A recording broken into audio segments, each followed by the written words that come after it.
Okay, let's dive right into this. We're going to unpack a question that seems super simple at first, but opens up some of the absolute biggest ideas in ethics.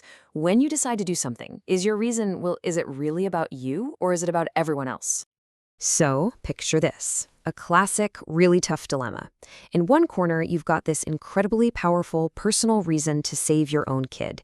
It's a reason that's all about your relationship, your connection. But in the other corner, you have a completely different kind of reason, a totally impartial one. It just says, hey, the goal here is to save the most lives, period. It doesn't matter who they are. And these two reasons are just pulling you in completely opposite directions. So, what do you do? Which reason gets priority? This exact conflict is right at the heart of so many moral debates. And for a long, long time, philosophers have been trying to find the right words, the right framework, to even start talking about this difference in a clear way. And that's exactly what we're going to explore. Now, that burning building scenario. It feels intuitive, right? We get the conflict, but, and this is the surprising part, trying to pin down the formal difference between these two types of reasons has been incredibly tricky.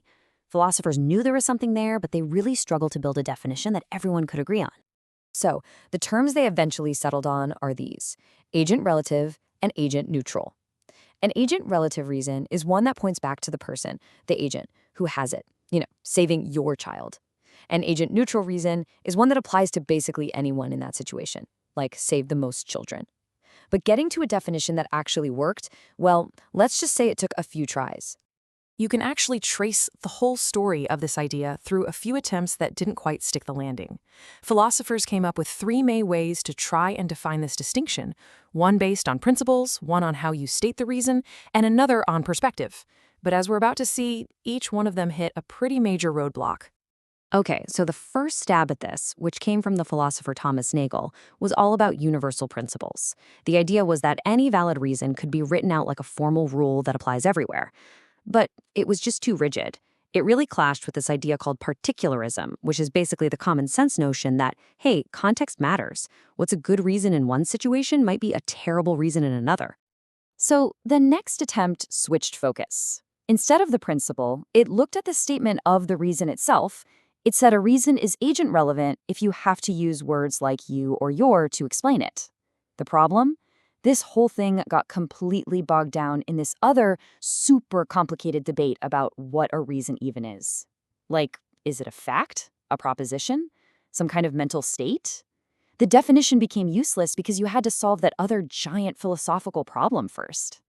All right, so attempt number 3 was all about perspective. It suggested that agent-neutral reasons are the ones you can see from a totally objective view from nowhere. Agent-relative reasons are the ones you can't. But this just kicked the can down the road, because then everyone started arguing about what an objective viewpoint even means. The definition itself became the very thing people were arguing about. So after hitting all these dead ends, the solution, and this is pretty clever, came from going back to that very first idea about principles, but adding a twist that made it way more flexible. This gave us a much, much better blueprint. The big breakthrough was this idea of a default principle, and it's actually pretty simple to get. Think of it like a traffic rule. The default principle is drive on the right side of the road. But there are exceptions, right? If an ambulance comes up behind you with its sirens on, that specific feature, the emergency, acts as a defeater. It overrides the default rule for a moment. The rule still exists, it just has that flexibility built right in. And that was the key. By using these default principles, you could finally have rules that weren't totally black and white. They could account for context, for exceptions, that whole idea of particularism, and that made the framework useful for way more philosophers. It basically rescued the best parts of that very first attempt. And once you have this tool, the distinction becomes, well, it's actually beautiful in its simplicity. Just look at this. An agent-neutral reason says any person, let's call them P, has a reason to promote a general good, like pleasure.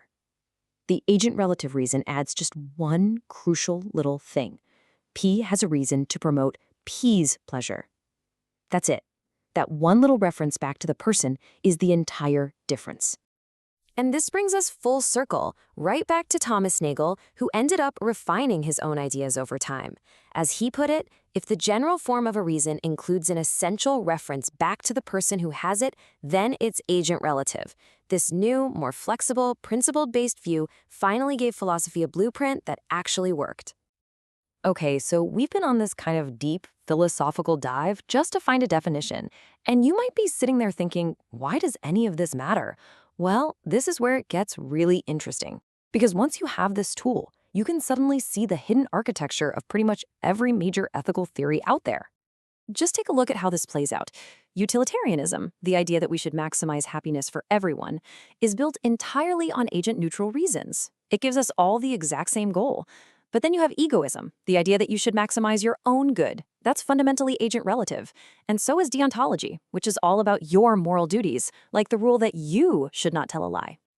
Let's just break that down a bit more, because it's really important.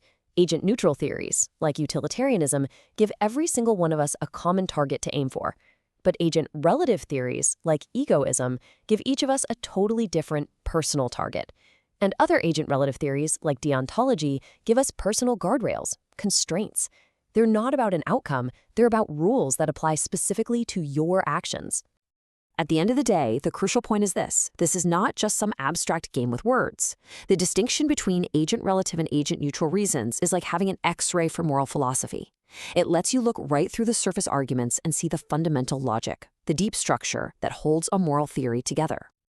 And that brings it all right back to us, to you. Now that you have this language, think about the choices you make.